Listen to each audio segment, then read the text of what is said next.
YouTube! Welcome back to another iteration of Table 500, the series in which we take your terrible, amazing, incredible, bricky, nonsense decklist combos and plays, put them all in one terrible room and tell them to duel. That's right, we will be taking all of the best that I've been sent in during this subathon, which I am still live for. Look at that, 31 hours on the clock. Maybe I'll still be live by the time this goes on YouTube. I don't know, I hope not. Let's begin with replay number 1. There's been a lot of drama in the community. There's been a lot of controversies between certain big streamers in the community have been clashing. So we've got Kongayed versus Nearprogammer. Let's see who can do this one. So we're gonna activate Pot of Desires and activate Rite of Arameser. We're gonna got Maxi here and we're gonna place Fateful Adventure. Normal summoning Little D and activating the effect of Fateful Adventure on summon. Not adding Draco back, adding a Griffin Rider. Now what the heck? Versus Nearprogrammer. We got discard the Blue Eyes White Dragon to pass here. Alright, Nearprogrammer is going to activate Pot of Desires. Let's just double check and see what was banished. 10 copies of Mystic Mine. And J-O-E-L Brilliant Fusion, Pole Position, Code Raider, Gazelle, Destroyer, and Lil D.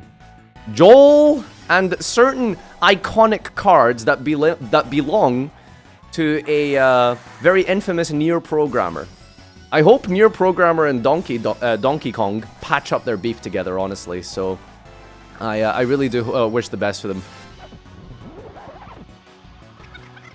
Now, as you can see here, I'm not sure if this is exactly what I expected from Nearprogrammer. He is quite infamous for playing Unchained Drytron. But here it is. It's Blue Eyes Chaos Max. I don't know why you guys are saying it in the chat, but stop saying it. He is not playing it. And it looks like Nearprogrammer has come out victorious. Lamias versus Sylvans. Alright, we are going to pass it up here. This is the greatest Sylvan end boards in 2022. Can we beat it? 3 Material Apollosa, bar on the floor, a Teardrop Rika, which activates effect to tribute your monster, and we have 2 bounces for Liverlusk Ensemble Ronin. Robin, sorry. This is like, what is it? What is this? Like 3, 4, 5. This is 6 disruptions. 6 disruptions. How do we play through 6 disruptions with Reptilians? All right, here we go. We're going to Snake Rain. That's going to be bar on the floor. Yeah, milling 4 cards is probably bad.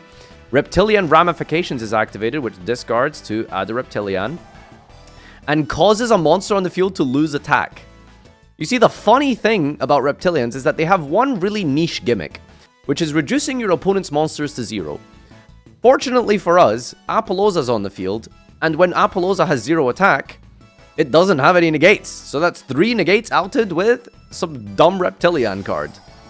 Alright, we're going to bring back these monsters here. Not bouncing with the Ensemble, probably waiting for a committing to the play here. Is going to decide to bounce the Tuner after all, with mismatched levels on the field. That's probably fine. So not even playing completely suboptimally here. Still going to use the effect of Ensemble here to bounce one of those tuners. And going into the Reptilian Hydra. Now we're going to activate the effect of the Rika Queen to tribute the Synchro Monster. Surely there's nothing left for you to do here. Oh wait, there is, because Reptilian Hydra is not... is still going to get its effect despite not being negated. And that is destroys many monster opponent controls with 0 attack and draw 1 for each 0 attack monster. That's a draw 3. And so we're going to activate Snake Rain. Nice bar on the floor. Didn't need it after all here. There's Night Sword Serpent. There's Curse the Ogdoadic. There's Noya. And this is basically where we transform ourselves from reptilians into snakes.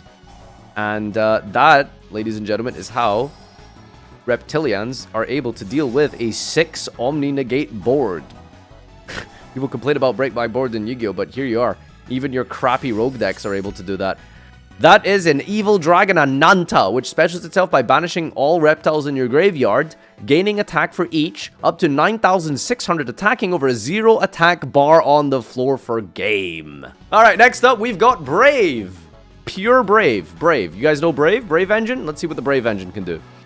We got Foolish Burial for Enchantress. We're going to activate Rite of Arameser. I mean, this is just Brave, right? Like, this isn't very cool. Like, this doesn't do anything. Oh, it's just combo synchro, right? Brave, combo synchro, Hulk, you know, it's kind of boring. But we just searched Floowandereeze Robina. What does this do? We're going to Prosperity here and add a copy of Free Range Monsters. What does this card do? Now, tell me the synergy between Flunder and Brave. Now, you see, the problem with the Brave engine is that you can't activate your normal summon effects. However, if you are unable to normal summon and activate your effects, what can you do with Flunder? You can't do anything. The deck needs its normal summon. So how do you circumvent that? Well, what you do is you wait a turn until the effect of the Rite of Aramesa fades and you can normal summon, and you set free range monsters. This is a trap card which says, during the main phase, after this resolves, normal summon a monster. Well, there you go. I don't see why people haven't been playing Flunder Brave more often. Now we can actually normal summon and use our effects and not worry about it. Our opponent's going to go into Cherubini. Now it's time for the free range monsters to go into Robina, Eglin, Mega Ryza. Oh, baby, this is exactly how I thought this would go. Oh, I love this. Oh, I heckin' love Flunder. All right, overlaying into the bird, apparently not being able to do enough damage. Oh, it is enough damage. There you go. OTK. Brave, ladies and gentlemen. That is Brave Flunder. Next up, we've got Burning Abyss. This is a deck which is infamous for being probably one of the best decks ever made in the history of this game. Its meta relevance, timeless, 8 years on, somehow still capable of topping and even winning major events such as Glasgow Locals. It might not look like much, but it is honest work, I promise you. This Treasure Panda looping all of these vanilla monsters out of the deck here, which if you don't know what Treasure Panda does, it banishes a spell from your graveyard to special summon a vanilla monster from your deck equal to the level of the number of spells you banish from your graveyard, not once per turn. We're gonna activate these bamboo swords to do some draw power here because we're digging and digging and digging. Probably for Fire Lake of the Burning Abyss is most likely what we're going to be looking for. I mean, if we're gonna have like the typical Burning Abyss end board here, I think we're just digging and drawing out of the deck here, either to get good and evil so we can summon Malakoda, or so that we can play the Fire Lake. But wait! In fact, actually, what we are doing is we are summoning the world. Now, I'm sure many of you probably know what this does, but the world basically says that you can toss a coin, and if you call it right, during your opponent's end phase, you can send 2 monsters you control to the graveyard to skip your opponent's, that's right, skip your opponent's turn. Now, what 2 monsters are the best for tributing during the end phase? You tribute Dante and the Saryuja, and you go Chainlink 1, Seer, target, Dante, Chainlink 2, target! And so we get another turn, and so we do it again. We summon the Seer, we go to the end phase, Seer, target, Dante, target, Seer. We go to the next turn, summon Seer, end phase, Seer, target, that. This is what it's like to be a Burning Abyss player. This right here, what you're watching right now, some say that if you haven't led a very good life, that this is where you go to when you die. You just loop Seer and Dante for the rest of eternity. And I can promise you, it is pain. It is absolute pain.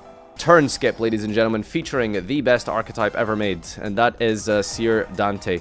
Now, I don't know if you're noticing what's happening here, but while also skipping your opponent's turn infinitely with the Seer Dante loop, how are we not decking out? Well, you see there is a card here called Outstanding Dog Maron. When we discard for hand size in the end phase, this card activates in the graveyard, which places itself on the bottom of the deck. So you can literally never deck out. Please make it end, please. All right, we got Code Talkers here. Nearprogrammer, I think, as we featured earlier, may or may not be someone who is infamous for playing this deck. However, it's a bit of a strange hand here for anyone who's familiar with near-programming plays or near-programming talkers. There appears to be a monster here that is a limb. He just has a leg in his hand. I wonder what that's for. Well, let's see. We're going to use Alimbertion after doing a bunch of combos here to add Lady Debug. Transcode Talker brings back, links into Inverted, summons the Lady Debug, and adds a card. Now it's time for the link climbing plays that are involved with the Signet codec of the searching, making another link, getting another search of that specific attribute. And yeah, we're just going to keep on trucking and booming here. And let's see what we can actually end on. Are we going to U-Link? Are we going to make a crazy board? I'm not too sure. Let's see how this works out. Okay, here we go. This is the big important play here. We're going to use the Signet Fusion to summon Yup Clock. Clock Wyvern is going to be summoned to the field, and now we're going to go for Yup Clock Lizard. Clock Lizard tributes itself, returns the Clock Dragon to the grave, back to the extra deck. This then resummons the Clock Dragon by banishing link materials from the graveyard, activating the effect of Yup Clock here, milling cards from the grave equal to the number of the materials used, exactly the number of materials remaining, milling his entire deck, and then activating the effect of Recoded Alive, which says, if you control no monsters in the EMZ, banish this card from your grave, target one of your banished Code Talkers and special summon it. We're going to do that and bring back Access Code Talker, as well as X Code Talker, and Trans Code Talker, linking all of those into Firewall Dragon, going for another link play here, activating the effect of Firewall Dragon, co-link to all of these various Code Talker monsters, adding back the limbs from the graveyard, and now we're just missing the head here, bringing back the Firewall Dragon, and passing turn on the opponent's draw phase, activating the effect to add the head from your grave to your hand as a quick effect. Clock Wyvern Code Talking Exodia. Alright, next up we've got Dargon Link. We're going to do something a little bit different here today. That's going to involve looping these Dragoonity cards, as well as Zephyros, to be able to use multiple Ravines to get these searches going up here, as well as maintaining a large amount of card advantage, getting some searches. And Dragon Link tends to get a lot of pluses and stuff just from the nature of all of the grave effects that it has. And in the process here, we're going to summon the Dragoonity Barsha, I believe that is, and it's just going to summon back all of the equipped Dragoonity monsters. Basically a deck that is focused and centered around equipping onto dragon monsters, popping with the Tracer to summon another body, and then we are linking into 5-Head Dragon. Alright, baby, 5-Head Dragon. Now we're going to summon Bishbalkin after using the World Guard Dragon to summon a vanilla from the graveyard to put as many tokens onto the field as possible. We're going to FTK. What are we doing here? We're going to link all of those tokens in Bishbalkin away to summon another 5-Head Dragon. Now we're going to activate Dragon's Mirror to banish from the graveyard and summon 5-Headed Dragon. And activating another Dragon's Mirror to go for one more copy of 5-Headed Dragon. Ladies and gentlemen, we have the penultimate, the greatest, the strongest, most intelligent Dargon Link combo you will ever see. 5-5-Head Dragons. That is a grand total of 25 heads on the field. But wait, this is to go even further beyond. The 5-material 5-head dragon, 5-headed dragon! Gamba! What does that mean, Gamba? Well, this deck, by Just a Weeb, has built a list here designed entirely of Gambas. Yes, every card in his deck, just Gambas. So we're going to activate Cup of Eights. Guess what? Cup of Face is always head. It's pot of greed. I don't know why more people don't play this. Standby phase, we're going to go with Dice Knight, which is each time your opponent specials a monster, you roll a dice, and if the dice hits the level of that monster, it becomes compulsory evacuation device. It's not once per turn, it's a continuous trap card. This is what we call a floodgate, ladies and gentlemen. And we're going to flip Head Judging, which is when a monster in the field activates its effect. You can make that player toss a coin, and if they call it right, they destroy it. Otherwise, if they call it wrong, you negate the activation and steal it. So if they call the coin toss wrong on Head Judging when you choose to negate, it becomes Widow Anchor. Alright, here we go. Main phase, we're going to special summon the Unknown Synchron. Unfortunately, we didn't roll 1, we rolled 6, so he gets to keep playing. Now we're going to go into Electromagnetic Turtle. And here is Junk Speeder with Dice Knight, chaining to each other, but we are definitely going to negate with the Head Judging. You have to call this and call it right, otherwise it's getting Widow Anchored. Nothing more triggering than having your Junk Speeder negated and stolen by someone who is using a coin toss. That's okay, we're going to summon Cyber Drachen. And card destruction here doesn't really achieve anything. Fairy Box time, rolls a 6, loses the 6,000 life points on the dice jar. In the end phase, we're going to summon Blue Eyes Jet Dragon. That offers some protection, I think, to the Cyber Dragon, so that's okay. We're going to start our turn here with Cup of Ace. It's always heads. It's never not heads. It's never not heads. And the Time Wizard gets to destroy, but the Blue Eyes Jet Dragon has a continuous effect that protects the Cyber Dragon, so he isn't able to protect that as well. We're going to pass here. He's going to Synchro. Dice Knight isn't going to hit 9. However, he goes for Fairy Box, calls it correctly. And that's a head there. Tribute to the Blowback Dragon, hits the back row, attacks, and passes over. Shen Shen comes back. We're going to Foolish Burial. Doesn't do anything. Dice, Fairy Box again. Chaining the effect of the Head Judging. Stealing it. And drawing for turn into...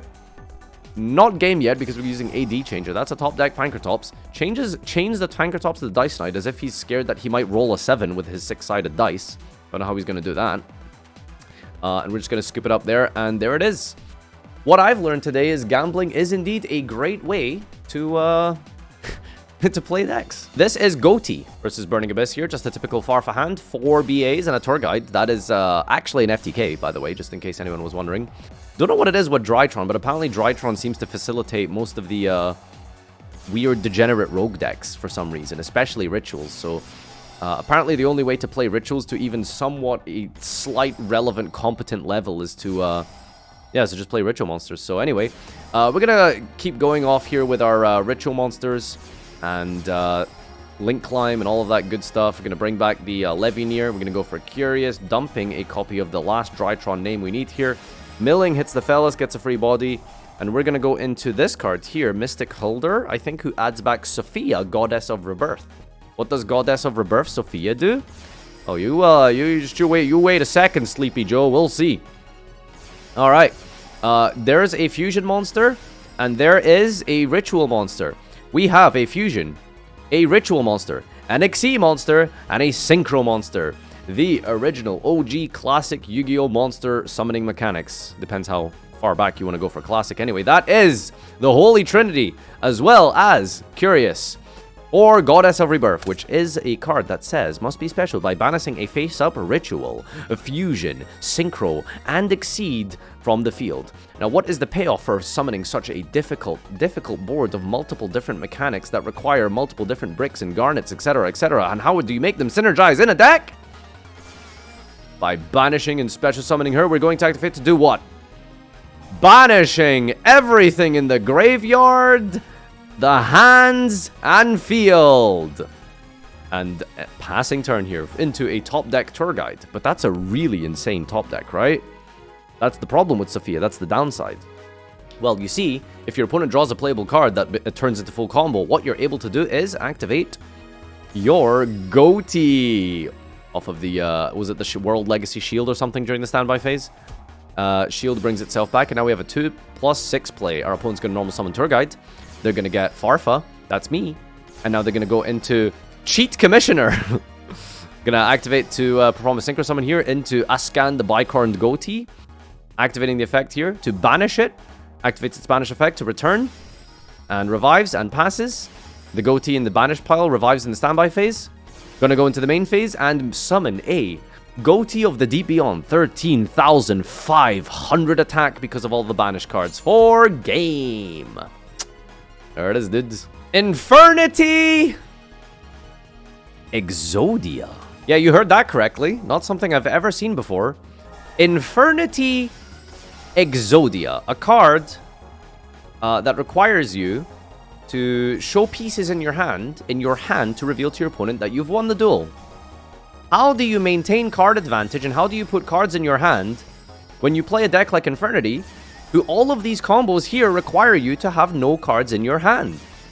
Well, joke's on you, sir. We are, this is Dit Filthy Frank here versus the AI.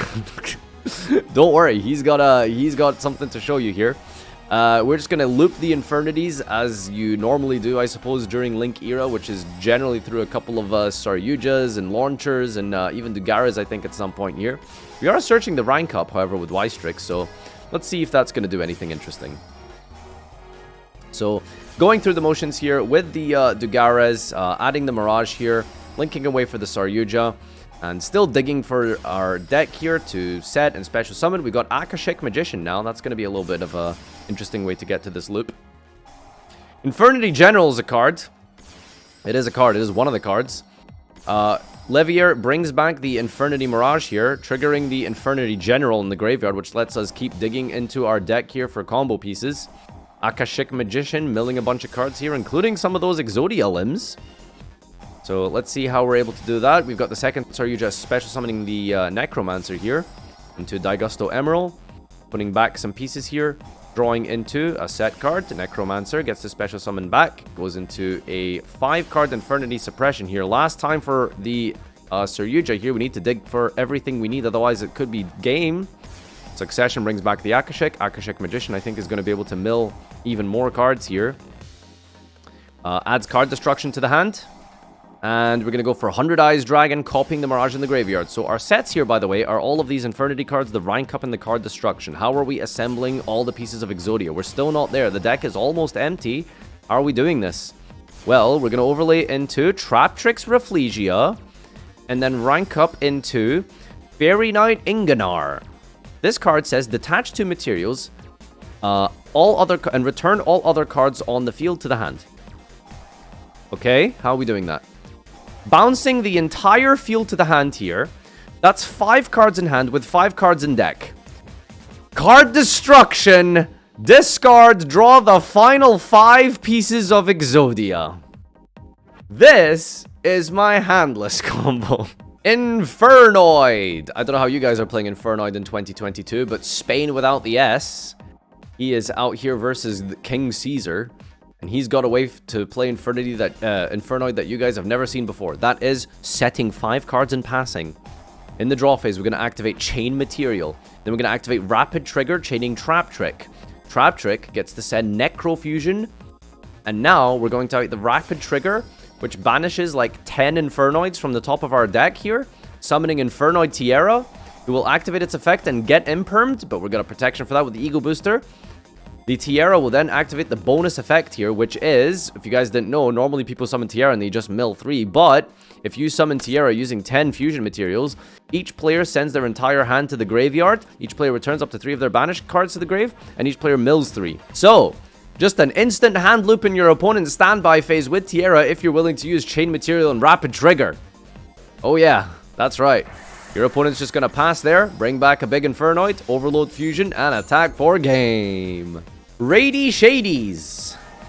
This is Raidraptors. I guess, probably, unsurprisingly, it's an FTK. Which, I mean...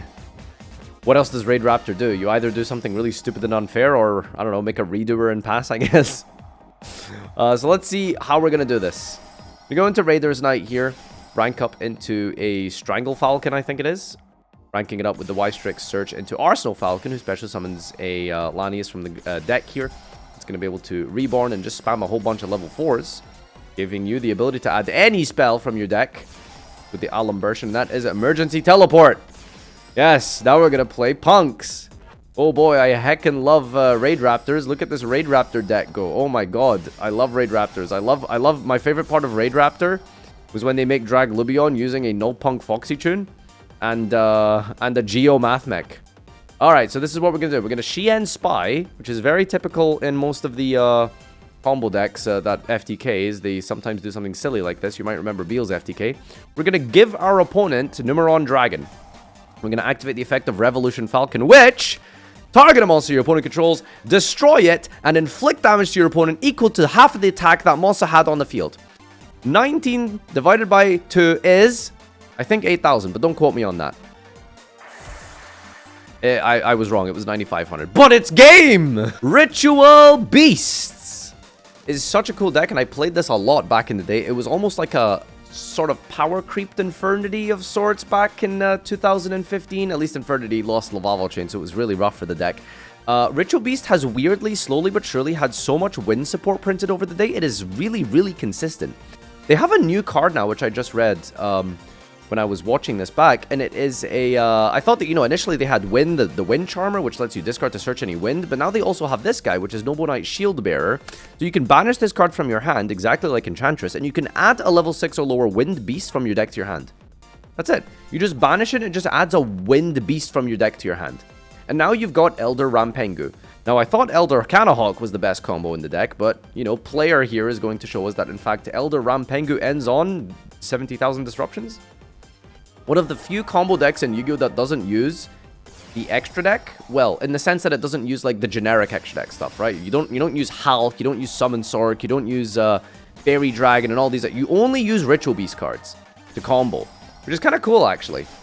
So we're going to go into all of our plays here, which involves basically tagging out Canahawk multiple times. And never mind, I lied, we're sending Beatrice. Okay, never mind. I'm a liar. I'm a liar. So we're going to send Beatrice on our own turn for Shaddoll Ariel. Ariel is going to activate her effect to banish 3 cards from the graveyard, banishing all of the rest of our Ritual Beast names here. And so we have a lot of banished Ritual Beasts here. So what are we going to do with them? Well, are we going to send Beatrice on the opponent's turn? We're going to activate the effect of Tear Lament Sheeran. Yes, that's right. Tear Lament Sheeran. Tear Lament Sheeran activates the effect to fuse, sending back the Shaddoll Ariel we made with the overlaid Ulti Canahawks, and summoning Winda. It's a Ritual Beast deck, guys. We're gonna special summon Winda, and our opponent is playing Dragon Link. How do you play Dragon Link against Winda versus Double Steed's Ambush? I don't know. We'll see. Well, it's a Blue Eyes deck, so, you know, special summons the alternative dragon. Tries to attack over the Winda, but unfortunately for us, you know, we can just Steed's Destroy. And there he is. You've used your one special summon for the turn, and that's game. How do you play through that? A little bit convoluted there with the Winda stuff, but, you know, Rich Obi's still able to set up the Kanahawk as well as the 2 disruptions just off of its own engine of Rampengu plus Elder. So yeah, that's basically going to be the end of the game here. It's just going to do a lot of special summoning and tagging in and out to be able to put up 8,000. Spright Melffy! Oh, I don't want to play Spright. Sprites are boring! Let's see what Spright Melffy can do. Let's see if this is a cool deck or not. We're playing through hand traps as well, by the way, 2 of them. Call by the Grave is a fair and balanced card, by the way, so, you know, that's good to know. Gigantic Spright here is going to special summon Plague Spreader, which is then going to make Halqifibrax for Citri. Plague Spreader brings itself back, makes a Melffy's of the Forests for Wally. Yep, that is how you get into your Melffy combo. And in the end phase, Wally specials itself. A really powerful support card. In Power the Elements, yeah. I think it special summons 2 Melffys from your deck. So let's see how many disruptions this Spright deck is actually doing now because of the Melffy cards. Remember, this was through 2 hand traps. We're going to Pot of Desires here. We're going to Citri Chain, special summoning blue to synchro summon Quandax. One's going to go for some dangers here. Hits the Sheeran. That's pretty good. Drawing the Rhino Heart. And now it's time for us to go into Wally. Wally summons Catty and Puppy. And our opponent tags out into Kit Kalos, activating the effect of the Catty and the Puppy here. Going into the Kalantosa. And bringing this back here to get another search for the Punny. And we're going to Kalantosa pop Kit Kalos. No, we're not going to use the effect of Kit Kalos. We are, in fact, going to use Halqifibrax and Penny, I guess, here. Special summons itself. Synchroing from the hand into Draco Berserker of the Tenyi. Summoning the Formula Synchron. On resolution, drawing a card, activating the effect to banish into Sword Soul Qixing Long 1. I don't get it. Is that really what we could have made? Like, is that the best we could come up with? And we're going to keep Synchro Summoning on our opponent's turn using the Formula... was it the Formula Synchron? Yeah, Spright Elf brings back the Formula Synchron, so you can Synchro again into Photon Pulse Dragon, which is declare level from 1 to 3. This becomes that level, and you can't specify his turn except for a Synchro. Which means we can Synchro with the Quandax, and the Samsara, and the body for Quarian Gandrax to banish 3 cards from the grave and the opponent's field. So... also, not even using the Qixing through that. So, Melffy Spright, through all of these, like, weird extra deck monsters, is able to put up, what was that, like, 7 disruptions or something? Pretty insane. Pretty crazy. Now we're just going to end out the game here with the Quandrax and the Qixing, as well as the Spright here. That's going to be quite easy to take it down from here. And another Spright replay here. Just a basic Spright replay. Don't worry about the Morphing Jar. It's just a level 2 extender. You don't worry about it too much. It's fine. Don't look at the Morphing Jar and wonder why this is a Spright. Don't worry about it. Spright Blue is going to get ashed here, but that's okay, baby, because we drew Jet. He's going to Ghost Ogre that. As if holding for Spright wasn't somehow the logical play there. Don't worry about it. Here comes Rota, searching Green Ninja. Don't worry about it. We're going to link into Spright Elf for Parallel Exceed, and we're going to use those to overlay into Photon Papal Operative. Been a long time since this card was meta. One of the first Xyz monsters ever made. All it does is that it flips a defense position monster in the field into face-up attack position. Good way to OTK back in the day versus set cards. Alright, so what we're going to do here, we're going to activate Green Ninja. What does this guy do? So, if a monster is special to your field, you can target one of them, special summon this card from your hand, and then change that monster to face down defense position. So, we're going to Green Ninja, special summon itself, and then flipping the Morphing Jar down. Now, what we can do is use the Photon Papal Operative to flip up the Morphing Jar. Discarding 3 cards out of opponent's hand and drawing 5 new cards. Got Dark World Dealings. Dark World Dealings, gonna keep digging through there. Gonna link into a Nightmare Phoenix, using the Grand Ninja to target the Morphing Jar to set it. Our opponent drew hand traps though, so let's see if we can play through that. No, he can't, because we have Spright Red to tribute the Nightmare Phoenix. Negating and destroying. Flipping this back down and then drawing into Book of Tayu, which is a simple Book of Moon that is in reverse. It flips face down monsters into face up attack. Triggering the Morphing Jar again, drawing 5. Activating the effect of Shaddoll Falco, which special summons itself. Book of Moon is drawn as a combo piece here. Special summoning the Carrot. AD Changer is activated. This is a card which you can banish from your graveyard to target a monster on the field and change the battle position. Morphing Jar, flip from down back to up. This boy has been flipping and flopping all game long. Let's see what we can do here. We're going to Shallow Grave, bring back Needleworm. We're going to activate Book of Eclipse and flip our entire field face down, and then use the Book of Tayo once again to flip up the Morphing Jar, discarding and drawing 5 cards. Maron puts itself back so we don't deck out. Now we're going to AD Changer, flipping up the Needleworm, milling 5 cards from the opponent's deck, booking back the Morphing Jar, overlaying to Gigantic Spright, special summoning Jet from the deck, making a Barricade Borger, activating the effect for no other reason other than to discard an AD Changer in our hand. Now we're going to activate the effect of AD Changer, flipping the Morphing Jar back up once again to draw 5 cards. Spright Elf is then linked up. We got Shallow Grave, bringing back the Morphing Jar, and once again activating Book of Tayu, flipping up the Morphing Jar, and our opponent can no longer draw from the top of their deck, resulting in deck out and the end of his tournament experience. Alright, next up we've got... Apparently the best way to facilitate any dumb rogue combo is Drytron. Oh my god, there's so many of them.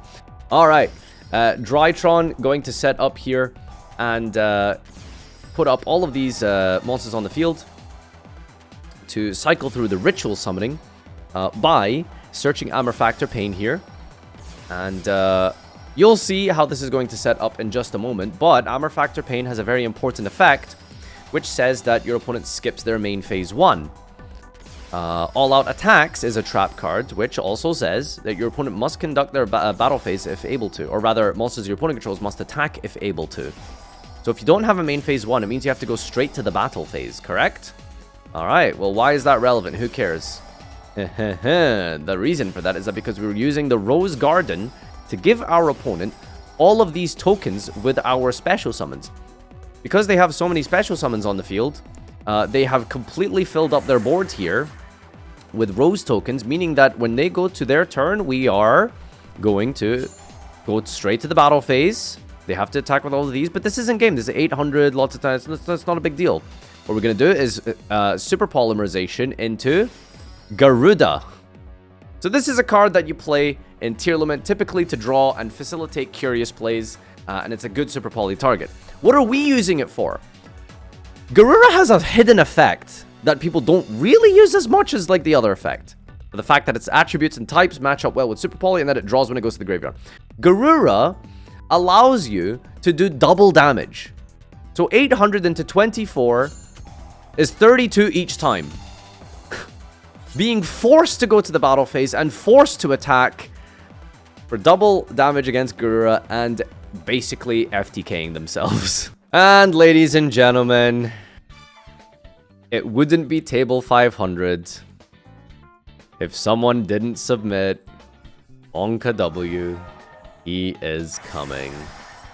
Yajiro Invader, back at it again for yet another different variant of what can we do with the Poppy Boy. I will explain, as I do, once again, in every table 500 that he is featured. Yajiro Invader has one of the most unique effects in all of Yu-Gi-Oh! Yajiro Invader, when it's on your opponent's side of the field, will move one zone closer and closer to the zone in which you special summon a monster. If he is in Monster Zone 1 and you summon a monster in Monster Zone 2, Yajiro Invader will move to that zone and shift his column. In the process of shifting his column, he will destroy all cards in the column. So what's happening here is you're seeing a lot of looping involved by summoning into various columns, triggering the Yajiro Invader tactically, like for example the Shark Cruiser, which just special summons a 2 level 4 Waterus from your deck.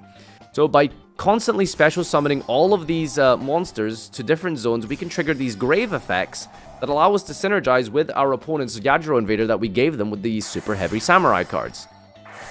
Vespinato is destroyed here, floating into the Shark Cruiser, who is then destroyed, brings back these 2 level 4 fish. Poor Shark Cruiser, I think he gets destroyed like 19,000 times or something throughout his entire history, and it's only ever through Yajiro Invader. The synergy here is too good. So basically, we're setting up here to see what we can do with this version of Yajiro Invader. We've seen everything from FTKs to self-discards to win conditions. This one should be a little bit different.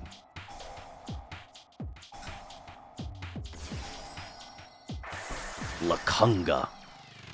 Alright. So setting up the portion here, which requires you to, words. This is an important part here. We can go into Chakanine using 2 level 4 generic monsters. For some reason, they made Zodiac monsters generic. And then on top of the Chakanine, we can put a whole bunch of other materials here. So let's see how this is going to happen. We're going to overlay into musical sumo dice games. Let's see what this is going to achieve in just a moment. We're going to activate Burning Bamboo Sword and end our turn. So, what do we have here? Burning Bamboo Sword is a card that says, if you activate a Bamboo Sword card while this is already face up in your spell and trap zone, you can skip your opponent's main phase 1. So your opponent does not have a main phase 1. Why is that relevant? They can just go battle phase, they can just go main phase 2. Well, we're going to go in the draw phase. We're going to go that 6. This is a trap card which says, each time a player rolls a dice, you can choose a die result and apply the following effect and make it become 6. So if we roll 1, 3, or 5, we can make that dice roll become 6 if it's 1, 3, or 5. Because we want to guarantee 6. Why do we want 6? Well, still in the draw phase, we're going to activate Yang Zing Unleashed. This is a card which says, all monsters your opponent controls must attack if able. Alright. So that means we have to go to the battle phase, is really what the purpose behind this is. Yajiro attacking isn't going to be very relevant. So we're going to go to the battle phase directly, and at the start of the battle phase, we will activate Musical Sumo Dice Games, another super extremely unique card in Yu-Gi-Oh!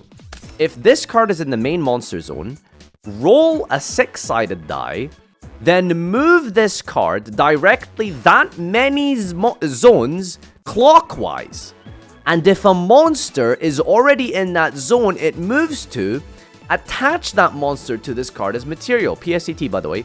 If this effect causes this monster's number of materials to exceed 6, you win the duel. Basically, you want 6 materials on Sumo Dice Games, and he will move clockwise depending on the die result during the start of the battle phase. So what we're going to do is we're going to activate the effect and roll a 6. Meaning that we move 1 space, 2 space, 3 space, 4, 5, 6 on top of the Zodiac monsters we set up earlier. Meaning that we have enough materials exceeding 6 to win the duel after our opponent skips their main and battle phase. By the way, yes, you are correct. This only works 66% of the time. You can only pull this off if it specifically rolls a 1, 3, 5, or 6. So you will fail this combo a third of the time. Don't try this at home, kids. Yajiro Sumo Dice Games. And that concludes our journey through Table 500. A successful subathon Table 500, somehow still with 30 hours on the clock as of recording this video, and 11,000 subscribers. Thank you so much to my amazing, incredible community on Twitch, those of you on YouTube as well who watch and support the channel and watch these videos. This has been an absolute wild journey, and I just want to say from the bottom of my heart, thank you. I love you all, and without you, I wouldn't be able to do this. So thank you. But let's find a winner. Oh my god! Did we finally do it? Ladies and gentlemen, the winner of Table 500 Subathon 2022. For the first time in, I think, maybe 2 years. The first winner that isn't Yajiro Invader is Donkey Kong versus Nearprogammer. Legal cheating has won the subathon. Table 500. Wow. Unprecedented stuff. Truly breaking records. Thank you everyone who has been watching on YouTube. Leave a comment, like, and subscribe down below. And we'll see you in the next Table 500. Let me know what your favorite replay from this video is. And until next time, adios.